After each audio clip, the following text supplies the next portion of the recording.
Buenas tardes, estamos aquí hoy para más una conversa, ¿no? Para hablarmos un poco más sobre esos tiempos de cuarentena y hoy estamos aquí con el profesor Sérgio Vieira de la Universidad Federal de Rio Grande do Sul, en Brasil. ¿Cómo está, Sérgio? ¿Cómo está todo? Trancado. Trancado, yo puedo mirar que la puerta de atrás está cerrada, no podemos salir, estamos isolados, ¿no? ¿Pasas todos bien? La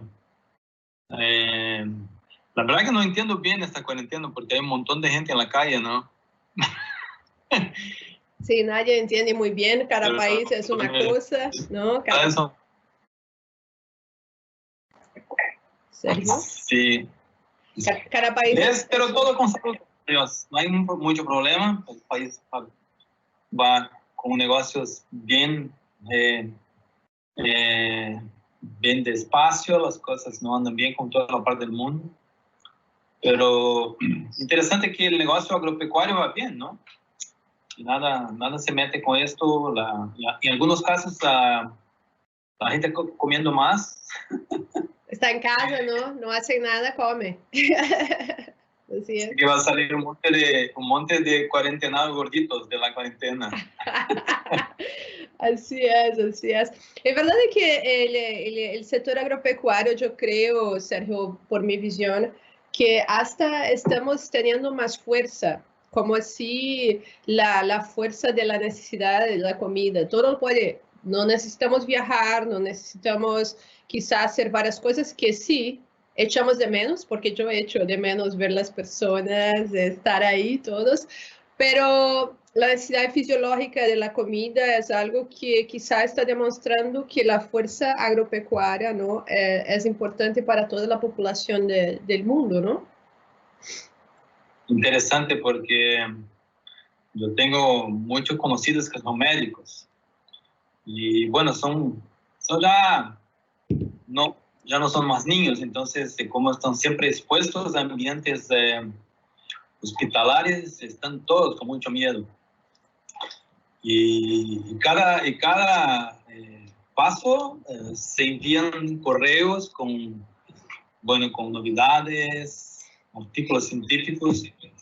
Y el domingo pasado me envió uno con un artículo de una molécula que era muy exitosa, potencialmente exitosa para el virus, ¿no? Que es la ivermectina. Y me preguntaba si yo lo conocía, ¿no? Entonces yo traté de cómo las cosas, como dices tú, son parciales, ¿no? Tienes dos pesos, dos medidas siempre. Me recordé en este momento que aquí en Brasil, años pasados, Sergio, yo estoy recibiendo aquí de nuestros amigos de Brasil, el time de Seifis está diciendo que está hablando muy bajo, que tienes que hablar más cerca, no sé, del micrófono, de algo, para que podamos escuchar lo que está hablando. Gracias al time de Seifis por dejarnos saber que esto está pasando. Ahorita, ¿será que está mejor, no? ¿Está mejor? ¿Cómo estamos ahí? ¿Está bien? Sí, se fue el sonido. Todos están diciendo que está ahí. Vamos a empezar a hablar y ahí nos dicen si está bien. Ahí que la participación de todos es importante para decir si está todo bien. Usted que está en casa puede enviar su información por escrito, ¿no? Y aquí tenemos su visión de qué está pasando. ¿Cómo está la voz ahora? ¿Está bien? Yo me escucho perfecto, no sé si usted.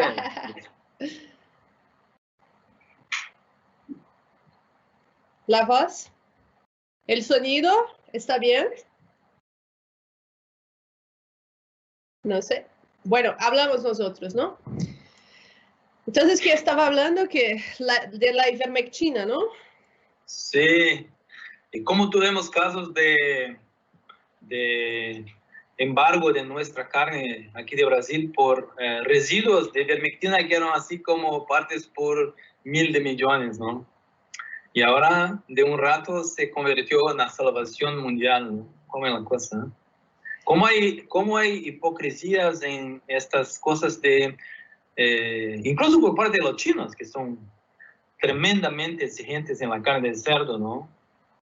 Creado un caos mundial, pero si tú le envías un carne de cerdo con trazos de ractopamina, te rechazan, ¿no?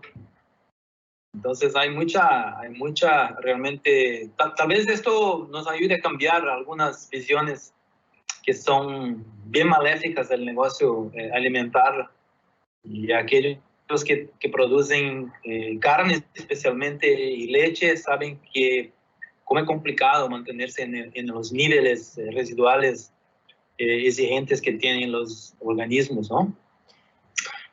Sí, yo creo que esa es una buena cuestión, porque en verdad yo siempre pensaba eso, que nosotros, generaciones, ¿no? Nosotros no vivimos las guerras o las grandes cosas ahí que paró todo un planeta como ahora se pasó, ¿no? Entonces, cuando teníamos todo en abundancia, sobre todo alimento, teníamos ahí, estábamos con detalles, ivermectina o rechazos de carne, rechazos de comida, ¿no, Sergio? Y ahora, cuando necesitamos las cosas, se cambian los conceptos.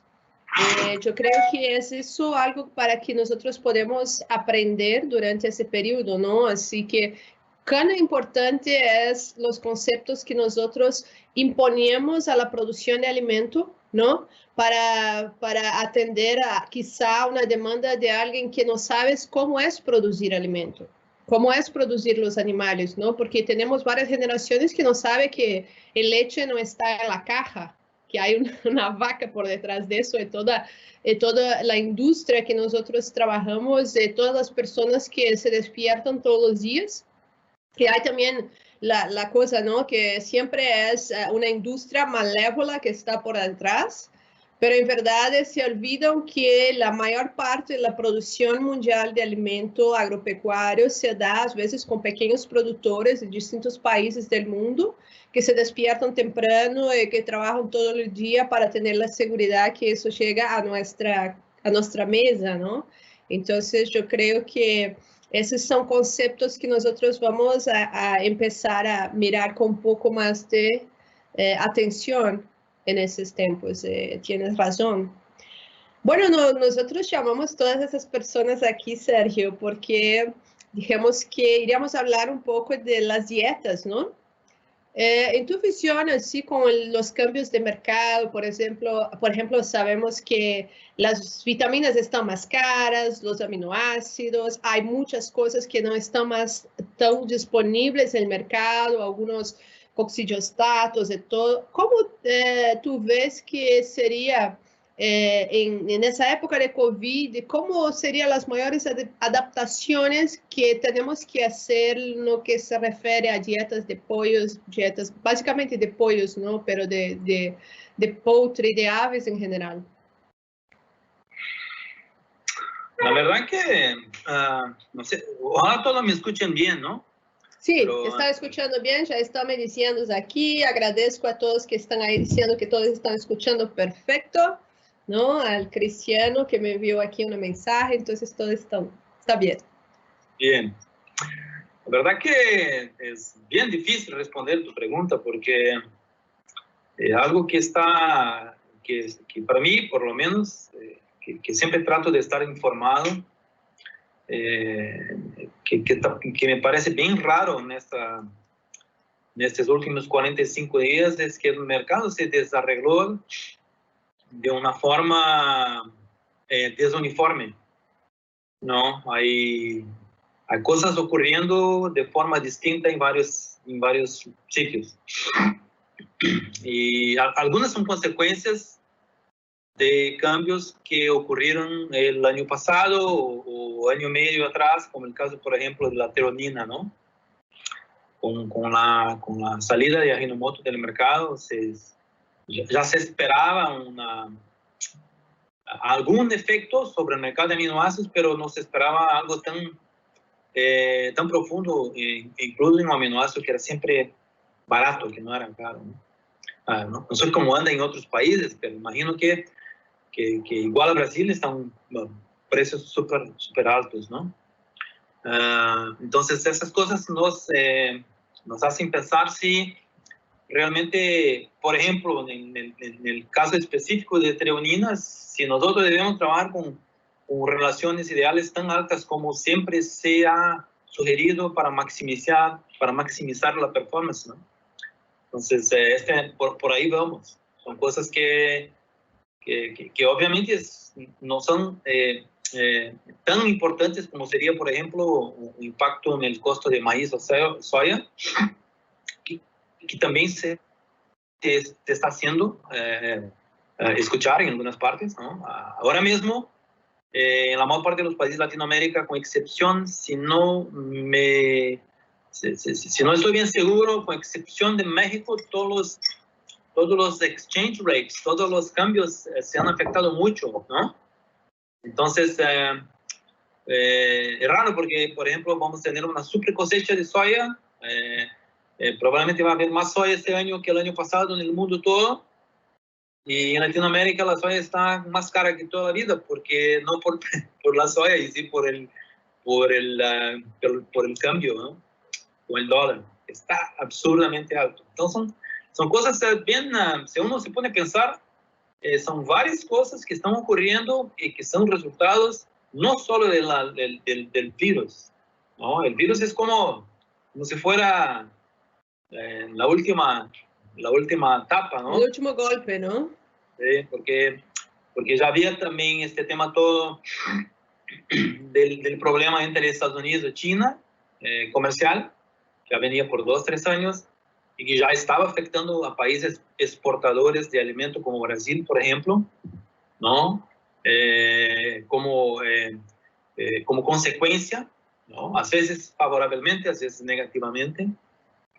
Entonces, realmente, al final, lo que se ve, y que realmente es importante que uno considere, porque se nos fue el cambio tan alto, porque uno se da cuenta, por ejemplo, en Brasil el cambio se pasó de un poquito, de alrededor de 4 se fue a 5.30, que lo estamos viendo hoy día 5.25, ese es un aumento de 20-25% en 30-40 días.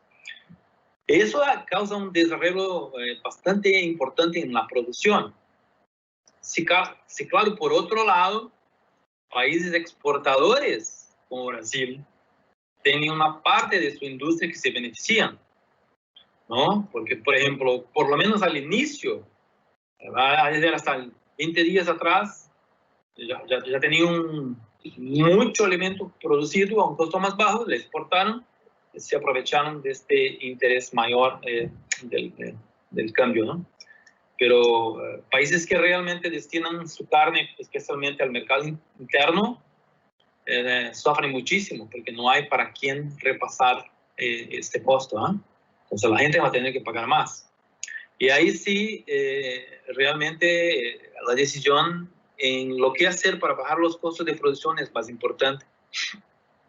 Y ahí tiene, como digo ustedes, si nosotros en los tiempos buenos, cuando hay buen lucro, tratemos de maximizar todo para producir más. Ahora son los momentos contrarios en que tenemos que hacer el milagro de no afectar tanto la producción por un costo mucho menor. Y uno que está involucrado en la producción sabe que es, bueno, que es imposible, en otras palabras, ¿no? Tú tienes que muchas veces tratar de manejar esta información con cuidado, porque si no, los dueños del negocio no te pueden creer, ¿no? Que tú eres un profesional que tiene que tomar las decisiones de hacer lo imposible, pero la verdad que es bien difícil, ¿no? Entonces, cosas pequeñas sí se pueden hacer, que muchas veces resultan en una salida de plata inmediata alta de la empresa, que muchas veces pueden ser bajar un poquito de los aminoácidos que se tornaron más caros, tratar de trabajar con dietas sin formulación de proteína cruda, o trabajar con proteína cruda libre. Esto afecta bastante, ¿no? Mucha gente está muy presa a esos conceptos, ¿no? A trabajar con niveles de energía más bajos, pero haciendo la adecuada compensación en la ambiencia. La ambiencia afecta muchísimo la exigencia energética del animal, ¿no? Y por toda Latinoamérica todavía hay montones de sitios a donde no se ha hecho lo posible para lograr estas diferencias, ¿no? Entonces, tratar de pensar, si uno tiene ya una inversión en ambiencia que ya está programada, bueno, tal vez ahora sea el momento de hacerlo, porque ya hace la inversión, un momento malo, ya trata de poner la empresa, la integración de forma adecuada para los próximos años, ¿no? Sergio, yo tengo aquí 2 puntos que yo me gustaría que nos quisiéramos ahí. No la semana pasada, porque la semana pasada no hicimos el live, pero ahora vamos a tener todas las semanas, entonces quede atento quien está ahí nos siguiendo. La semana anterior yo estaba aquí con Michael Good y hablábamos sobre todo sobre la cuestión de salud intestinal, porque es ese el tema, ¿no? Para ello. Y él decía que quizá hasta él habló de los nutricionistas, dice que los nutricionistas tienen que hacer el homework, ¿no? Tienes que trabajar más con la optimización, como está hablando tú, ¿no? Entonces yo voy a hablar primero de la optimización de la dieta y después vuelvo a hablar del ambiente, porque eso que habla es muy interesante. Él hablaba entonces, por ejemplo, que quizá por las líneas genéticas, el desarrollo con mucha consumo de alimento, ¿no? El desarrollo, el mejoramiento genético para que tenga más consumo del pollo. Él consume más y hay mucho alimento ahí que no es bien digerido y absorbido. Sí, y eso provoca por sí solo una grande inflamación crónica en el trato gastrointestinal. Y nosotros también hemos mirado eso cuando aplicamos la metodología IC Insight. Siempre miramos que hay una tendencia mismo en animales que no son desafiados con nada, que tienes una inflamación crónica que va pasando con la edad del ave. Y para él eso puede estar relacionado con ese excedente de alimento que puede ser la proteína cruda, la margen, ¿no? Siempre los nutricionistas siempre trabajan así, no, pero vamos a poner más, siempre más. Y ahora optimizando, tomando lo que está hablando, quiere decir así, estamos en tiempo que tenemos que olvidar la margen, o no olvidar la margen, pero al menos no trabajar con eso. No, vamos a poner la margen, vamos a poner eso arriba porque eso es barato, ¿no? Vitaminas, ponemos más porque es barato, ponemos más proteína, vamos a hacer porque eso no nos causa nada. Entonces, ¿podría hablar un poco de que, porque yo sé que tú estás, por eso me encantó que ha aceptado hablar con nosotros hoy, porque yo sé que tú estás siempre en la posición de pesquisa, ¿no? Haciendo investigación, pero también está muy cerca del campo y hace consultorías para varias empresas ahí.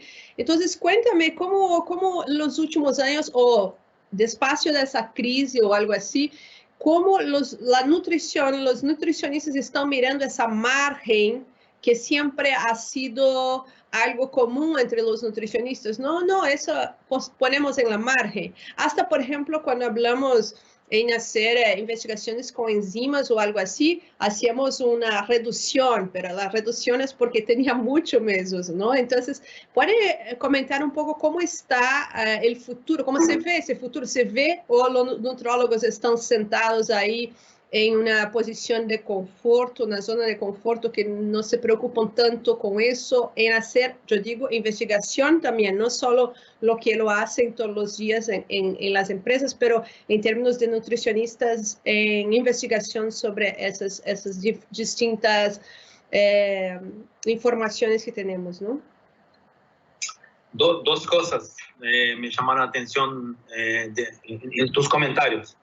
Y voy a hablar brevemente de las dos cosas, ¿ok? La primera es que uno tiene que se dar cuenta que la mejor economía Y uno puede hacer en cualquier actividad de no perder lo que ya se ha ganado. ¿Ok? O sea, no ser robado. ¿Ok? Si tú trabajas, construye algo, y viene alguien y te roba una parte de esto, bueno, tiene que reconstruir de nuevo. ¿Ok? Entonces, esto es lo que hace diariamente o cada minuto la inflamación con el pollo o con la gente. Por ejemplo, yo me gusta mucho el ejemplo que doy de mis hijos, dos de los cuales tuvieron en infecciones crónicas por años, cuando eran muy pequeños, ¿no? Y los que me conocen más próximos saben que yo siempre uso ese ejemplo, porque me dolió mucho en la carne, ¿no? Es que el animal, ¿no? En el caso de los niños, no crecen. No mueren, no se parecen enfermos, no tienen temperatura, pero no crecen. ¿Ok? Tú haces, bueno, en mi caso se ha hecho una cirugía, se sacó las amígdalas, las cosas, bueno, se empiezan a crecer muchísimo. Esto pasa con los pollos, especialmente con los pollos, por varias razones, ¿no? Una de ellas es que, bueno, esto pasa con cualquier animal. Cualquier animal tiene en su día a día un proceso de construcción y desconstrucción que se va exacerbando con la edad. ¿Ok? Entonces, pero hay un normal, porque, por ejemplo, construir dos, pierdes uno, al final del día ganas uno. Ese sería un normal. ¿Ok? El ideal sería que no perdieras nada, pero en la biología animal todavía no se logró esto. Se puede minimizar mucho esto bajo condiciones sanitarias mejores. ¿A qué tan mejores? Cuanto mejores, mejores. Entonces, ese es un enseñamiento que yo he tenido con algunos veterinarios que yo trabajé, que se dedicaron mucho a combatir la salmonela, y que, bueno, como casi todos los veterinarios que trabajan con salmonela, se quedaron igual con la salmonela. Pero, ¿sabe qué? Arreglaron un montón de otras cosas. Arreglaron un montón de otros problemas sanitarios que existían, y al final el pollo empezó a venir mejor. Eso fue un salto impresionante en la década pasada, ¿no? Entonces, ¿de dónde ha venido la ganancia? Ha venido realmente del hecho que te pararon de robar el crecimiento. ¿Quién? Bueno, puedes ver la lista, que es una lista de miles de posibilidades que existen, inclusive el ambiente, ¿no? El ambiente te causa inflamación, el ambiente te causa pérdidas, el ambiente te destruye la ganancia. Entonces, esas cosas uno tiene que tener en la cabeza. Por ejemplo, si no tienes ni buena sanidad y ni buena ambiente, ¿hace qué?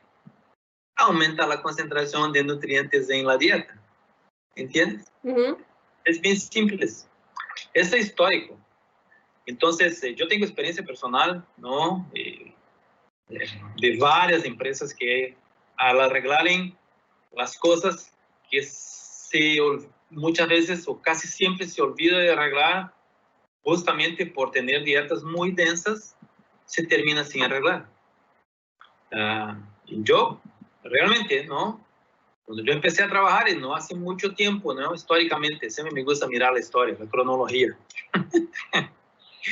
Uno de mis jefes me decía que ventilación no era una buena inversión, que el ventilación no se pagaba. Imagínate, ¿eh? Claro, en aquel momento me recuerdo muy bien, nosotros discutíamos si podíamos pasar de 7 pollos por metro cuadrado. Imagínate, ¿eh? Entonces hoy tenemos 20 pollos por metro cuadrado, y muchas veces no se ha hecho los cambios que son necesarios para pasar de 7 pollos a los 20 pollos.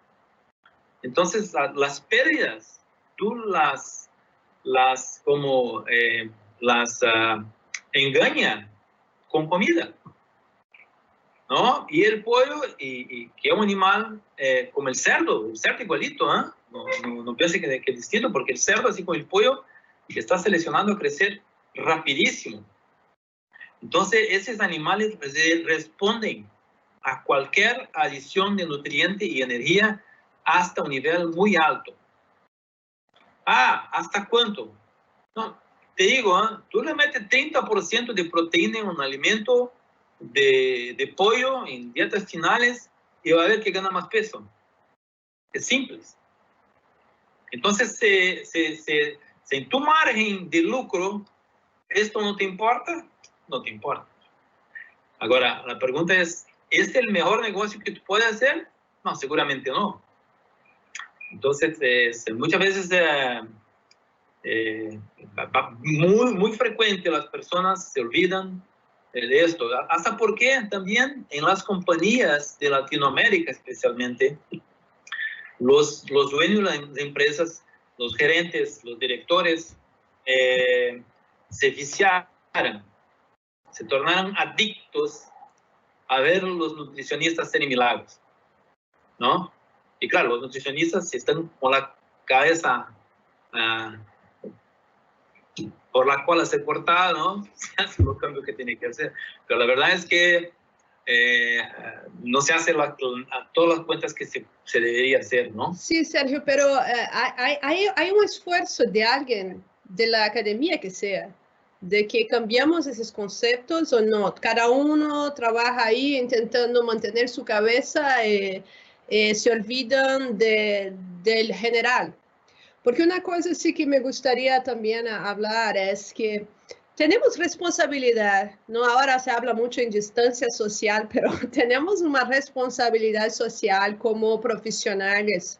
Estamos con la cabeza premio, todos nosotros que estamos como profesionales, pero de otro lado tenemos que trabajar siempre muy juntos y pensando que somos una especie. Yo creo que el COVID viene para decir así, somos una especie y tenemos que defender nuestra especie, ¿no? Y yo soy mucho de eso, estamos ahí dentro del concepto de simbiosis, es así, cada uno defiende su especie, estamos con las otras especies, yo sé que está con sus perros ahí, porque ya los vi, y estamos con ellos, pero somos nosotros que tenemos que mantenernos, ¿no? Y cuán responsable estamos siendo, que no sea por el campo, porque él está allá, pero como universidades, como investigación en la nutrición, para arreglar ese nuevo concepto. ¿Estamos realmente caminando en eso o tú piensas que ahí estamos muy lentos? No, la información, la mayor parte de la información ahí está. ¿Ok? Yo no tengo duda. Hay muchas cosas que no se saben, pero esas informaciones macro, ahí está, disponible. Lo que muchas veces falta es, como palabra que define bien esto, muchas veces falta es autonomía para que, en este caso, el nutricionista, pero con el veterinario lo mismo, tome la decisión más adecuada económicamente. Sí, entonces, ¿por qué falta? Porque muchas veces, bueno, hay un montón de razones, ¿no? Por decir que el director es incompetente, menos competente que el nutricionista veterinario. Puede ser que el nutricionista veterinario no tenga tanto poder. Puede ser también que no tenga mucha lectura o no, que muchas veces que también se asesore mal. Mucha gente se asesora mal, porque es de la vida. Nosotros, no es solo nutrición, nosotros tomamos cuántas decisiones todos los días y cada una de ellas tenemos un asesor. Muchas veces no nos recordamos, pero muchas veces son los padres, las madres de nosotros, son el vecino. Sí, ¿no? coaching, ¿no? Que ahora es bonito la palabra coaching.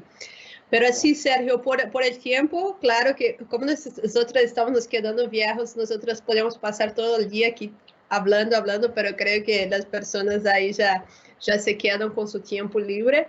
Pero me gustaría, así para encerrar aquí con nosotros, nosotros podríamos pensar aquí que la información, como está diciendo, la información de una dieta más basada en, no en proteína cruda, pero en aminoácidos, los requerimientos, el uso de enzimas, otros aditivos, que no vamos a entrar porque no es el caso en el día de hoy, pero la información ahí está. Y que las personas en campo, profesionales, veterinarios o nutricionistas, todos, tienen cierto miedo o no tienes poder suficiente para eso, pero yo creo que en tiempos de COVID tenemos que pensar. Yo soy veterinaria, entonces todos saben que yo no soy nutricionista, soy patóloga.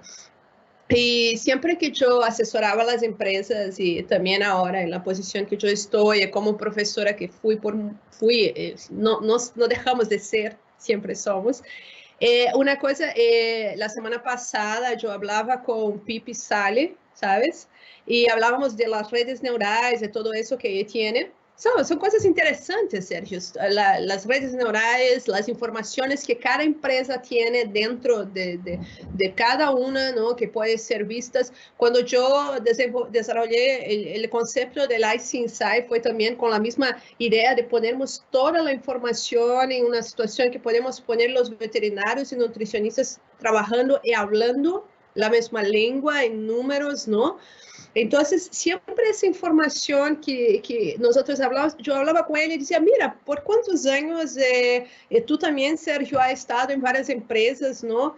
¿Por qué nosotros no arreglamos hacer la cosa que las personas hacen con nosotros? Por ejemplo, cuando empezamos en la empresa 2, 3 meses que los asesoramos, ahí estábamos y seguían y tenían un éxito. Estamos hablando de éxito financiero con las informaciones que hacíamos conectar. Pero ¿por qué no siguen eso? Y él me decía, hay mucho miedo, pero también hay muchas cosas de uno pensar en sí propio, en defenderse a sí propio y no defenderse como profesional, defenderse como persona dentro de la empresa y no como profesional que está haciendo una diferencia en el mundo, ¿no? Una diferencia en aquello que está haciendo. ¿Tú piensas lo mismo? ¿Tú piensas lo mismo que yo, que Pipi también hablaba, que al final nosotros podemos leer las universidades, investigaciones, podemos estar ahí con mucha información, empresas pueden tener buenos productos, pero si uno en su condición no es capaz de tomar las riendas y hacerlo en cuanto equipo, no en cuanto el nutricionista está con la cabeza premium, el veterinario también, pero como equipo, si el equipo todo está a premio, es un poco más complicado, ¿no? Que eso se pasa. ¿Tú también piensas en eso, así como un mensaje final, así, y al mismo tiempo, qué mensaje podría dejar a todos? No, seguramente no. Bueno, primero es que nosotros no teníamos lo que hacer si todo estuviera arreglado. Claro. Eso es lo que... Pero existe, eso todo lo que dices tú es perfecto, tengo 100% de crédito con esto, contigo, pero ese es un problema no de nutrición, no de veterinaria, no de nada, es un problema de liderazgo, ¿entiendes? Porque nadie se queda trabajando en ningún proyecto que sea un proyecto político, económico, social, lo que sea. Si estuviera por encima, si estuviera por debajo, es un mal líder. ¿Qué es un mal líder? El mal líder es aquel que no ve el rumbo de la empresa de una manera que te haga creer que vas a crecer juntos. Entonces, la mayor parte de las veces, la gente se va. La gente no se va por el negocio, por nada. La gente se va por el líder que es malo. Eso pasó conmigo. ¿No? Yo miraba mi futuro y decía, de acá no se va a lugar ninguno, ¿no? Entonces me fui yo. Entonces, muchas veces, esa es la situación. Entonces, cuando tú tienes un mal líder que se asesora mal, que no le da ganas y espacio a la ambición de los técnicos, que es súper importante. Tú tienes que saber identificar en tus técnicos que están por debajo de tu equipo cuáles son sus ambiciones. En general, los jóvenes son muy buenos de trabajar. Nosotros sabemos eso, trabajamos con jóvenes de la universidad y es muy bueno. ¿Por qué? Porque todos tienen más ambición de lo que es la gente mayor. Entonces, pero si estos jóvenes se quedan mucho tiempo sin darle espacio a su ambición, también se van, ¿no? Entonces, y una empresa, ¿no? De producción de carne, de lo que sea, ¿no? Solo crece si la gente puede desarrollar su ambición. Y tú jamás vas a encontrar equipos que hagan las empresas crecer bajo sus propias ambiciones si tienen malos líderes. Desafortunadamente, es el gran problema que tenemos en Latinoamérica, de las empresas pequeñas a las grandes. Obviamente, hay muchas excepciones, gracias a Dios, pero yo diría que un problema especial. Lideranza mala, ¿por qué? Por los dueños, por la gente que los dueños lo ponen, por los grupos corporativos. Pues nos tenemos un montón de ejemplos de los grupos corporativos que están en empresas abiertas, ¿no? Que le meten tipo cualquier y que tiene su agenda propia. Entonces es bien complicado, pero el negocio es así, porque al final se terminas el trimestre o terminas el año con tu lucratividad dentro de lo que es o los accionistas, perfecto, ¿no? Entonces, esto es lo mismo con el nutricionista paga un precio mayor, porque con pequeños cambios, no es que va a mover mucho el costo, esa es una cosa que nosotros tenemos que poner en la cabeza, no es el costo, no es solo el costo, es la cantidad de plata que tiene que salir a pagar un nuevo producto. No sé si entiende. ¿Por qué todos se vienen contra el nutricionista, por ejemplo, cuando aumenta el maíz? Porque al final del mes yo gastaba $100,000 con maíz, luego tengo que gastar $120,000. ¿De dónde saco los otros $20,000? Entonces, ese es el problema, no es el problema del costo, porque el costo mayormente en nuestros negocios se mueven más o menos similarmente entre todas las empresas. O sea, si tú estás al nivel medio, no vas a morir.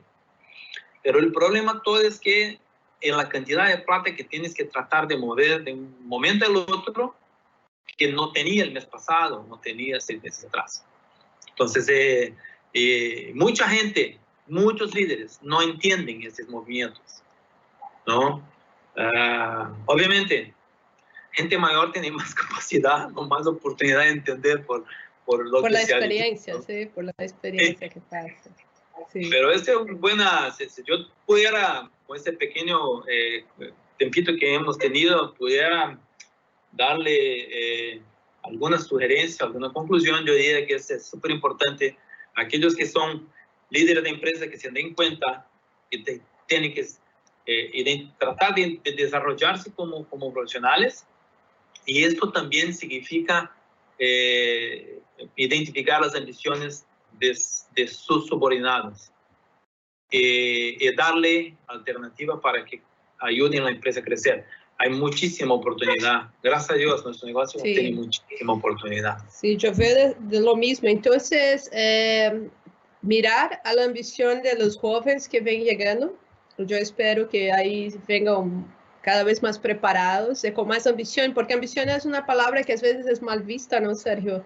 En verdad es una cosa que impulsiona la humanidad, la ambición de sermos mejores en lo que sea, ¿no? Entonces, mirar la ambición de quien está abajo y dar la oportunidad de mostrar las ideas que tienen, ¿no?